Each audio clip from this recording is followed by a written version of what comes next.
Marriage में different cases हमारे सामने निकल के आते हैं। अरेंज मैरिज हो सकती है, हमारी लव मैरिज हो सकती है। जब लव मैरिज का केस आता है तो हमें पता चलता है कि लव मैरिज हो रही नहीं है क्योंकि लव फेयर ब्रेक हो गया। ये सारे कॉम्बिनेशन हम किसी के चार्ट में कैसे देख पाएंगे? अब लव फेयर ब्रेक हो गया, क्या फिर से रियूनियन होगा? अगर होगा तो कब होगा?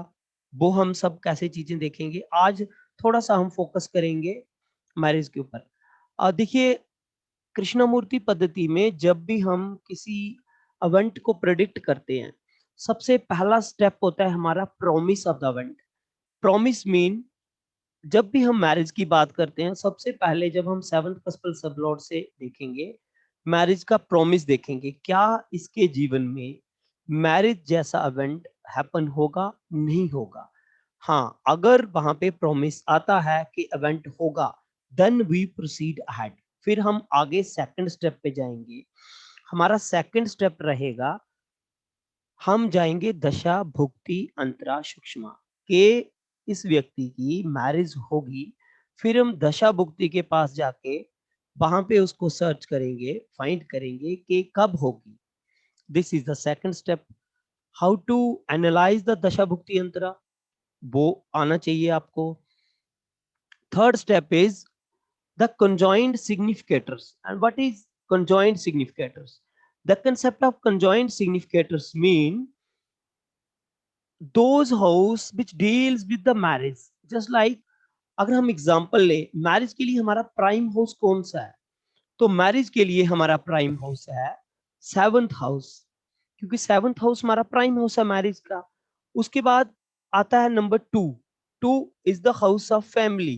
तो जब हम शादी करेंगे, जब किसी व्यक्ति की शादी होगी, उनकी फैमिली में एक मेंबर ऐड हो जाएगा, mean increase in family. It mean कुछ चेंजेस फैमिली के हाउस में भी आएंगे, तो सेकंड हाउस में एक नया व्यक्ति आ जाएगा।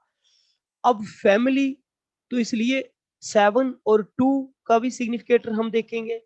Third significator is 11। What is 11? 11 mean fulfilment of desires of 2 and 7। Family की डिजायर फुलफिल हो रही है, व्यक्ति आ रहा है। 7 की डिजायर फुलफिल हो रही है कि शादी करके आ रहा है।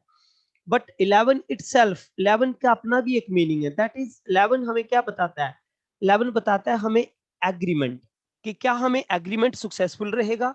तो हम देखेंगे 11 सिग्निफिकेटर हमें बताता है सक्सेस इन मैरिज एग्रीमेंट। तो ये हो गए तीन हमारे पास significator, 2, 7, 11। What are the negation houses? वो कौन से हाउसेस हैं? अगर हमारा seventh कस्पल sub Lord in the star Lord शादी को निगेट करता है, तो वो निगेशन हाउसेस कौन से होंगे? और वो निगेशन हाउसेस होंगे 1, 6, 10 एज पर ट्रेडिशनल सिस्टम। आप डिफरेंट यूट्यूब चैनल्स पे जाओगे, वहां पे क्या मेंशन है कि 1, 6, 10 मीन जो हाउस नंबर 1 है, it is 12th from second. जो हाउस नंबर 6 है, it is 12th from 7। And जो हाउस नंबर 10 है, इट इज 12th फ्रॉम 11। तो 1, 6, 10 हो गए नेगेशन हाउसेस, मीन जे मना करेंगे शादी नहीं होगी। बट नो, कृष्णा मूर्ति जी ने क्या कहा? अब जब आप उनकी सारी टेक्निक्स और उनकी सारा लिटरेचर जब निकाल के पढ़ते हो, Guruji mention the negation houses 1 and 8। What is the meaning of 1? 1 means self, person. So 1 also क्या सिग्निफाई करता है? 1 सिग्निफाई करता है लोनलीनेस। पर्सन अकेला रहना चाहता है, पर्सन शादी नहीं करना चाहता, पर्सन जो मैरिज बॉन्ड है उसमें अपने आप को बांधना नहीं चाहता है। It mean 1 and 8। 1 एंड 8 जब दोनों आएंगे, 8 क्या है? 8 एक तो डिले इन मैरिज है और एक डिनाई मैरिज भी बोल सकते हैं। अगर 1, 8 आता है तो हम इसको निगेशन मान सकते हैं कि शादी नहीं हो रही है। बट नो, शादी नहीं होने के लिए दो कॉम्बिनेशन पक्का होने चाहिए। Number 1, cuspal sublord should be Mars or Ketu, and its star lord should be either Mars or Ketu. But both should come. If cuspal sublord is Ketu, then star lord should be Mars. If cuspal sublord is Mars, then star lord should be Ketu. Mean Mars Ketu, Ketu Mars, जब ये दोनों आएंगे अपने आप negation houses को signify करेंगे, और ऐसे केस में शादी नहीं होगी। ये था नो मैरिज का कॉम्बिनेशन। बाकी कोई भी कॉम्बिनेशन आ जाए, आपने सीधा मैरिज को डिनाई नहीं करना है, आपने नहीं बोलना है कि मैरिज डिनाइल है। तो जब ये कॉम्बिनेशन नहीं आ रहे, कस्पल sub Lord and star Lord वो दोनों केतु मार्स या मार्स केतु नहीं आ रहे हैं एंड अदर कॉम्बिनेशंस आ रहे हैं। अब ये जो अदर कॉम्बिनेशंस है हमारे, अब ये कॉम्बिनेशंस हमें क्या बताते हैं? देखिए, अब 1, 6 और 10 इनमें से हमने एक डिस्कस कर लिया। 1 क्या कहता है? 1 कहता है कि 1 और 8 ईदर आई रिजेक्ट और the opponent reject the marriage proposal. Mean क्योंकि मैं अकेला रहना चाहता हूं इसलिए मैं शादी के प्रपोजल को रिजेक्ट कर दूंगा, और जो मेरा पार्टनर बनने वाला है वो भी, क्योंकि 8 आ रहा है तो ड्यू टू ब्लॉक और due to break in relation, तो 8 आने से जो हमारा अपोनेंट है वो प्रपोजल को रिजेक्ट कर देगा। इसलिए कोई भी प्रपोजल को रिजेक्ट कर सकता है। अगर 1, 8 आता है तो प्रपोजल रिजेक्ट होगा, मैरिज में डिले होगी, बट हम वहां पे मैरिज का डिनाई नहीं मान सकते। 4 प्लैनेट्स का मैरिज के लिए लॉजिक याद रखना। अगर आपके सब लॉर्ड जहां स्टार लॉर्ड ये जो 4 प्लैनेट्स हैं इनमें से आ जाए, जैसे Sun, Mars, Saturn and Rahu. कौन कौन से planet? Sun, Mars, Saturn and Rahu. अगर इनमें से आ जाए तो ये जो प्लैनेट्स क्या बताते हैं? ये प्लैनेट्स बताते हैं delay in marriage. So this planet show delay in marriage. मगर अगर किसी व्यक्ति की नेटल चार्ट में, कुंडली में इनमें से 2 प्लैनेट, स्पेशली कौन कौन सा? अगर किसी की चार्ट में सैटर्न और मार्स आ रहे हैं और फिर उसके चार्ट में सैटर्न और Mars at the time of birth retro हैं, then early fixation of marriage. तो मैरिज टाइम से भी जल्दी फिक्स हो जाएगा। जैसे ही मैरिज के लिए ट्राई करेंगे मैरिज उनका फिक्स हो जाएगा। जहां जहां पे प्लैनेट्स की इंपॉर्टेंस रहती है वहां वहां पे मैं ये सारी बातें आपके साथ डिस्कस करूंगा। Sir understand? आपने जो निगेशन के लिए बताया कि कस्पल sub Lord should be Mars and Ketu and star Lord should be Ketu Mars. Mean अगर आपका कस्पल सब लॉर्ड मार्स है तो स्टार लॉर्ड केतु होना चाहिए। ओके अगर आपका कस्पल सब लॉर्ड केतु है तो स्टार लॉर्ड मार्स होना चाहिए। दोनों होने चाहिए, एक कस्पल सब लॉर्ड एक स्टार लॉर्ड, कोई भी हो सकता है। सर ये 1 का वन का नहीं, अगर हाँ किसी का 7th cuspal sub lord Mars अच्छा sir Ketu Ketu Mars okay है और star okay lord Ketu Mars या मार्स केतु कोई भी है तो ओके निगेशन इन मैरिज, तो marriage this is for the 7th house. 7th house तो ओके शादी नहीं होगी। Okay sir right? Yes sir got it. और नेगेशन हाउसेस बताए हमने 1 एंड 8। अब हम बात कर रहे हैं जो 1, 6, 10 का कंसेप्ट, जो जितना भी यूट्यूब चैनल्स पे इसका कितना प्रचार किया जाता है कि 1, 6, 10 are the negation houses. Actually these are not the negation houses. Krishnamurti Paddhati पे जब आप उनके लिटरेचर्स को पढ़ते हो, उनके केपी रीडर्स को पढ़ते हो, वहां पे क्या मेंशन है? मीन 6 क्या है? 6 है हमारा जॉब। तो डिले इन मैरिज 6 शो करता है delay in marriage due to want of job. और को किसकी जॉब? जॉब अपने लाइफ पार्टनर की। इसलिए जॉब वाला लाइफ पार्टनर चाहिए हमें। लड़का कहता है कि मुझे जॉब वाली लड़की चाहिए, लड़की कहती है मुझे जॉब वाला लड़का चाहिए, इसलिए मैरिज में डिले हो रहा है। 6 इंडिकेटर ये करता है। जब आप करंट सिनारियो में देखते हो तो आजकल किसी ने भी अगर लड़की की शादी करनी है वो क्या देखता है? कोई सा भी सुंदर लड़का हो और अच्छा क्वालिफाइड हो तो क्या शादी कर देता कोई? रियल लाइफ एग्जांपल में जाइए, हम क्या देखते हैं? भाई लड़का अच्छा जॉब वाला होना चाहिए, अच्छा कमाने वाला होना चाहिए। And same is the case लड़कियों के लिए। लोग कहते हैं अगर लड़की भी अच्छी कमाने वाली है, हस्बैंड वाइफ दोनों कमाएंगे, अच्छा समय निकलेगा उनका, इकोनॉमी उनकी अच्छी स्ट्रांग हो जाएगी। सो 6 सिग्निफिकेटर बताता है delay in marriage due to working people. Mean working people की सर्च में मैरिज का डिले होना। This is significator number 6। अगर 6 तो उसको सिग्निफाई करता है कस्पल सब लॉर्ड का star Lord. Next is the significator 10। अब 10 क्या है? 10 है हमारा रिवॉर्ड्स, हमारी रिकॉग्निशन, हमारा स्टेटस। तो delay in marriage due to want of a good status family. हम लड़की उस फैमिली की चाहते हैं जिसका अच्छा स्टेटस हो, जिस फैमिली का। तो want of good status family, marriage में डिले हो रहा है। और 10 शो करता है delay in marriage. Some people interpret कि 10 mean divorce, no, 10 does not mean divorce. जब हम डाइवोर्स को देखेंगे कृष्णमूर्ति पद्धति से, तो वो हम देखेंगे 11th कस्पल सबलॉट से। And it's my humble submission to all of you कि डोंट मिक्स टू पद्धतिज or two techniques of astrology. अगर आप केपी कर रहे हो तो फॉलो द केपी रूल्स, अगर आप वैदिक कर रहे हो फॉलो द वैदिक रूल्स, अगर आप लाल किताब से देख रहे हो कुंडली follow the Lal Kitab rules. Don't mix. हाँ, you have a knowledge of 2 or 3 branches of astrology, definitely you use it, but don't mix it, right. अगर आप 2-3 ब्रांचेस जानते हो, आपकी प्रेडिक्शन बहुत स्टीक और स्ट्रांग होने वाली है, क्योंकि आप कंफर्म कर लेते हो खुद अपने सेल्फ से, बट आप मिक्स नहीं कर सकते हो इनको, राइट। अब जो बाकी सिग्निफिकेटर है, बाकी सिग्निफिकेटर क्या कहते हैं हमारे, 3 आ सकता है। तो 3 क्या बताता है? 3 से हम क्या देखते हैं? 3 से हम देखते हैं कम्युनिकेशन, 3 से देखते हैं हम ऑनलाइन सिस्टम। ऑनलाइन सिस्टम से जैसे जो ऑनलाइन वेबसाइट्स हैं, मैट्रिमोनियल साइट्स हैं, तो मैट्रिमोनियल साइट से हमें रिश्ता आ सकता है। 3 क्या है? 3 है हमारा short distance. Just stick to the basic fundamental rules of the houses. क्या हाउसेस सिग्निफाई कर रहा है, कौन सा हाउस क्या सिग्निफाई कर रहा है, उस पे स्टिक रहिए। और वो हाउस जो बात आपको बताता है, वो बात आप अप्लाई कीजिए कंसर्न्ड हाउस सिग्निफिकेशन के लिए। देन वो जो हाउस है वो आपको क्लियर कट आंसर देगा। थर्ड क्या सिग्निफाई करता है? थर्ड बताता है हमारा ऑनलाइन कम्युनिकेशन। ऑनलाइन मीन अगर हम ऑनलाइन वेबसाइट पे जाते हैं, मैट्रिमोनियल साइट पे जाते हैं, तो वहां पे शादी का रिश्ता हमें मिल सकता है। थर्ड हाउस हमारा नेबर है, तो हमें नेबर में कहीं शादी का रिश्ता मिल सकता है। और थर्ड हाउस क्या है? Third house is short journeys. तो इट मीन शादी हमारी वहां पे हो सकती है जहां पे हमको शॉर्ट जर्नी करनी पड़ सकती है। अब शॉर्ट जर्नी के लिए एक आप सिंपल सा एक कंसेप्ट अपने दिमाग में रखिए, that is a travel between 1 to 2 hour. 1 से 2 घंटे का ट्रेवल हम उसको शॉर्ट जर्नी में मानेंगे। तो 1 से 2 घंटे के ट्रेवल पीरियड को हम किस में मानेंगे? शॉर्ट जर्नी में। तो ये सब हो सकते हैं। अब थर्ड हाउस क्या है? हमारे कजन्स, हमारे सिबलिंग्स। तो हमारे कजन से हमारे सिबलिंग के साथ शादी हो सकती है। जैसे डिफरेंट रिलीजन में होता है, हमारे हिंदू रिलीजन में तो नहीं होता, बट कई रिलीजन में कजन्स के साथ शादी होती है। तो ये चीजें डिफरेंट पर्सपेक्टिव में आप यूज कर सकते हो।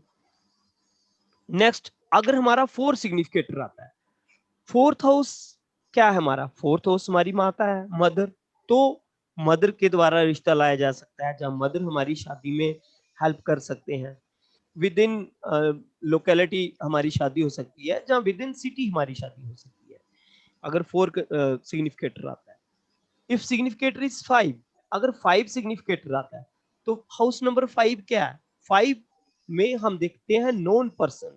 कोई नॉन पर्सन से हमारी शादी हो सकती है, जहां नॉन पर्सन द्वारा हमारी शादी में हेल्प हो सकती है, वो हमारी शादी को फैसिलिटेट कर सकते हैं, हमारी एंगेजमेंट करवाने में फैसिलिटेट कर सकते हैं। फिफ्थ हाउस क्या है? हमारे फ्रेंड्स। तो हमारे फ्रेंड्स के साथ शादी हो सकती है। फिफ्थ हाउस क्या है? हमारे लव फेयर्स। तो जिससे हमारा लव फेयर है उसके साथ हमारी शादी हो सकती है। उसके लिए और भी कॉम्बिनेशन हम देखेंगे, बट वहां पे प्रोबेबिलिटी जे बनती है, तो वहां पे शादी हो सकती है। 6 हमने ऑलरेडी डिस्कस कर लिया। 7th house is the main house of marriage. 8th house भी हमने डिस्कस कर लिया। स्टिल 8th हाउस क्या बताता है? 8th हाउस एक तो बताता है डिले इन मैरिज। अब ये मैरिज को डिले कैसे करवाएगा? शादी हो रही है, डिले कैसे कराएगा? There is a big gap between the engagement period and the marriage की रियल हैपनिंग। मीन शादी होना और पहले शादी के पहले रिश्ता होना। जनरली देखा जाता है आजकल महीने 2 महीने 3 महीने के बाद रिश्ते के बाद शादियां हो जाती हैं, बट जब भी 8th हाउस आता है तो शादी में और रिश्ते में एक बड़ा गैप देखने को आपको मिलेगा। अब इन चीजों के लिए आप क्या करोगे? इन चीजों के लिए आपको अपना एक केस स्टडी बनाना पड़ेगा। जस्ट टेक द 15-20 कुंडलीज, 15 से 20 कुंडलीज लीजिए, अगर ज्यादा ले सकते हैं ज्यादा लीजिए, और अपना एक केस स्टडी बनाइए कि आज जिनमें डिले हुआ है उनके क्या सिग्निफिकेटर्स थे, राइट। 8th हाउस हमारा बताता है मीन अनड्यू और हैवी एक्सपेंसेस। तो शादी पे बहुत एक्सपेंसेस हो सकते हैं, जैसे डॉरी में एक्सपेंस होना। और 8th हाउस क्या बताता है? 8th हाउस बताता है कोर्ट को। तो कोर्ट की रजिस्ट्रेशन मीन शादी, excuse me,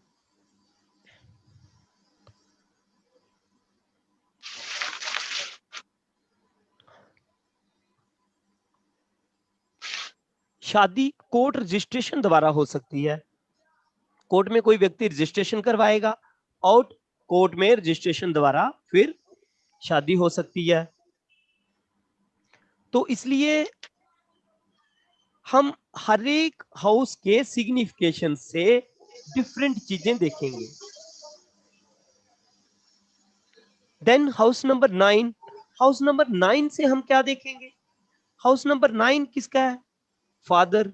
तो फादर हमारी हेल्प कर सकते हैं हमारी शादी में, जहां फादर द्वारा रिश्ता लाया जा सकता है हमारे लिए।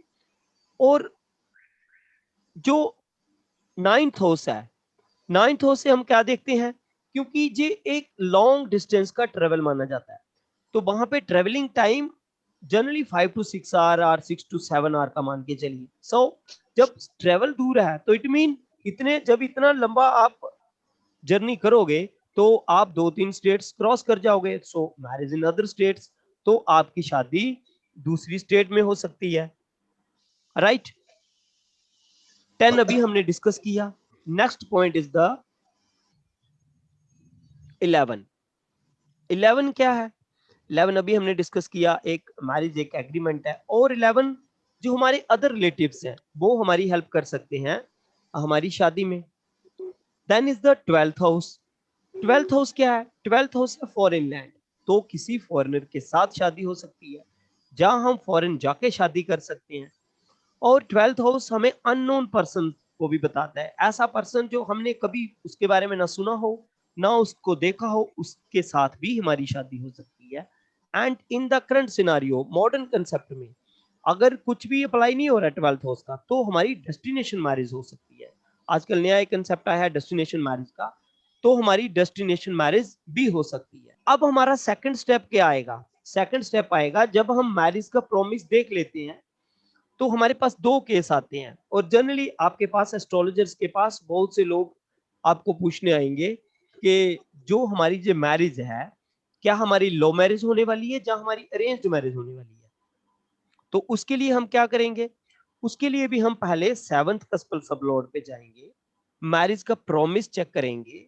इफ से यस, अगर वहां से आता है yes, then we go to the 5th cuspal sublord. 5th cuspal sublord के पास जाएंगे, और अगर 5th कस्पल सबलॉर्ड 2, 5 और 11 इन तीनों में से कोई, इधर 2 और 5 और 11 इन तीनों में से कोई दे रहा है, तो we can say yes, love marriage हो जाएगी। 2 और 5 और 11 देन लव मैरिज हो जाएगी। अगर इनके साथ +7 भी आ रहा है, तो आप कह सकते हो आपकी लव कम अरेंज मैरिज हो जाएगी। जहां पे लव करते हो वहां पे ही आपकी फैमिली आपकी मैरिज के लिए अरेंजमेंट करेंगे और परिवार आपका आपकी शादी कर देगा। So this is the combination for love cum arrange marriage. अब क्या जहां पे लव मैरिज नहीं होगी, तो लव मैरिज को डिनाई यहाँ पे कौन करेगा? डिनाई कौन करेगा? अगर यहाँ पे आता है 410, fourth house is 12th from 5th house. जो 4th हाउस है वो 5th हाउस से 12th है, तो it mean loss of love, क्योंकि 12th हाउस उस हाउस का लॉस करता है, उस हाउस की सिग्निफिकेशंस को वीक करता है, तो इट मीन नो लव। और उधर 11 का निगेशन करता है कौन सा? House number 10। अगर ये दोनों हाउसेस आ रहे हैं, इट मीन लोन, तो लव मैरिज कैसे होगी? इट मीन नो लव, अभी लव नहीं है, तो लव ही नहीं है तो लव मैरिज कहां से होगी? मेरे पास एक केस आया था, एक सिटी का, भी मैं सिटी का नाम नहीं लूंगा, लास्ट ईयर की बात है।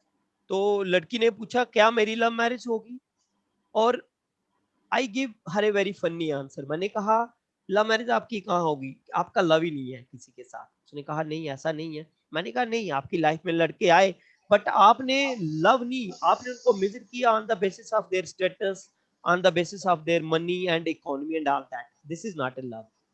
Love is from the core of your heart, जिसके लिए आप मीन कुछ फील करते हो स्पेशल, यू नो बेटर। तो इसलिए मैंने उसको सीधा रिस्पॉन्स दिया कि आपका लव का केस ही नहीं है, तो इसलिए लव मैरिज का तो सवाल ही नहीं होता। लव मैरिज के लिए पहले लव होना चाहिए ना किसी से। तो उसके बाद काफी 5 से 6 महीने के बाद उस लड़की की शादी हुई, और अरेंज मैरिज हुई और काफी अच्छी फैमिली का लड़का मिला उन्हें, तो it mean you can clearly predict के क्या केसेस आ रहे हैं। अगर फिफ्थ कस्पल सबलॉर्ड, पहला कॉम्बिनेशन हमने डिस्कस किया 2 5 11 फॉर द लव मैरिज, अगर +7 करें तो लव कम अरेंज। फिर next negation houses 4 10 mean no love affair, अगर लव फेयर ही नहीं है तो लव मैरिज का सवाल ही नहीं होता। थर्ड केस इसका 1 8, अगर 1 8 आता है तो मीन ब्रेकअप, लव का ही ब्रेकअप हो जाएगा, ठीक है। तो ब्रेकअप किस लिए? Breakup due to self. अब आदमी खुद ब्रेक करेगा क्योंकि 1 आ रहा है, जिसकी कुंडली से हम देख रहे हैं, तो वो खुद ब्रेकअप करेगा। जब वो ब्रेकअप ही हो गया, अब तक उनका रीयूनियन नहीं हुआ, टाई अप नहीं हुआ, फिर हम उसके रीयूनियन के कॉम्बिनेशन देख सकते हैं आगे डीबीए में जाके और ट्रांजिट को लगा के कि रीयूनियन क्या हो सकता है, जल्दी होने की संभावना है, तो उसके अकॉर्डिंगली उसको हम प्रेडिक्शन दे सकते हैं। This is all about love marriage. अभी अगर आपका कोई क्वेश्चन है तो प्लीज। सर आपने कहा 8th house shows gap between engagement and marriage, तो यस, जिन लोगों का गैप नहीं होता, एंगेजमेंट के बाद एकदम मैरिज हो जाती है, विच हाउस सिग्निफाइज दैट? मैंने भी सभी हाउसेस को डिस्कस किया ना, इट मीन वहां पे 8th हाउस नहीं आ रहा है। Okay sir, no particular house signifies that quick marriage? मैंने क्विक मैरिज के कॉम्बिनेशन भी आपको बताए। सर 2 7 11 आपने बोला ना, नहीं नहीं वैसे नहीं नहीं, बेसिकली। हाँ हाँ, हाँ हाँ, मैंने क्विक मैरिज के लिए 2 प्लैनेट्स बताए आपको। अगर ओके। आपका 7th कस्पल सब लॉर्ड का स्टार लॉर्ड जहां सब लॉर्ड मार्स जहां सैटर्न है और आपके नेटल चार्ट में वो रेट्रो है, तो quick fixation of marriage, okay sir, right. ये राइट सर। तो ये जो कॉम्बिनेशन है ये आपको बताएंगे कि आपके जो मैरिज है उसमें क्या है, ओके सर। ठीक है। क्या जल्दी फिक्स होने वाली है, क्या डिले होने वाली है, क्या दिक्कत आने वाली है। Okay sir. Hello sir. हाँ जी, सर मैं अभी फ्रेशर हूँ एस्ट्रोलॉजी में, कल भी मैंने लेट ज्वाइन किया था और आज भी अभी भी ज्वाइन किया है जस्ट। तो सर मुझे बस एक क्वेश्चन पूछना था, जैसे कल आपने विंशोत्री दशा याद करने की ट्रिक बताई थी, उस तरह नक्षत्र याद करने की भी कोई ट्रिक होती है? हाँ वो भी ट्रिक है जी। सर एक चीज पूछनी है। हाँ जी, मैं साध्वी सूर्या। सर ये हाँ पूछना है, जैसे अभी आप बता ये रहे हैं मैम ये। पहले आप अपना छोटा सा इंट्रोडक्शन दीजिए, आप कहाँ से बोल रहे हैं। सर मैं दिल्ली से हूँ, शक्ति नगर एक्सटेंशन ओके से। मैं जैन साध्वी हूँ, तो ओके एस्ट्रोलॉजी में काफी सालों से हूँ। तो अभी आपकी क्लासेस का पता लगा था, मैं कल ज्वाइन नहीं कर पाई थी, मैंने आज ही ज्वाइन किया। तो लेकिन बहुत अच्छी लगी है आपकी क्लासेस और बहुत अच्छे से आप समझा रहे हैं, thank you so much. Sir thank एक यू जी। क्वेश्चन था मेरा। हाँ जी, सर मैं ये पूछना चाह रही हूँ कि जैसे आप हाउसेस बता रहे हैं ये, तो ये हमें जैसे जो 7th हाउस कस्पल सब लॉर्ड है, वो जिस हाउस को इंडिकेट कर रहा है, तो उससे हमें रिलेट करना है इनको। नहीं नहीं नहीं, एक्चुअली हाँ? आप ना एक फंडामेंटल रूल याद रखिए कृष्णमूर्ति पद्धति में, इनफैक्ट सभी पद्धतियों में ये रूल अप्लाई होता है। यूज लोग कितना करते हैं ये एक डिफरेंट स्टोरी है।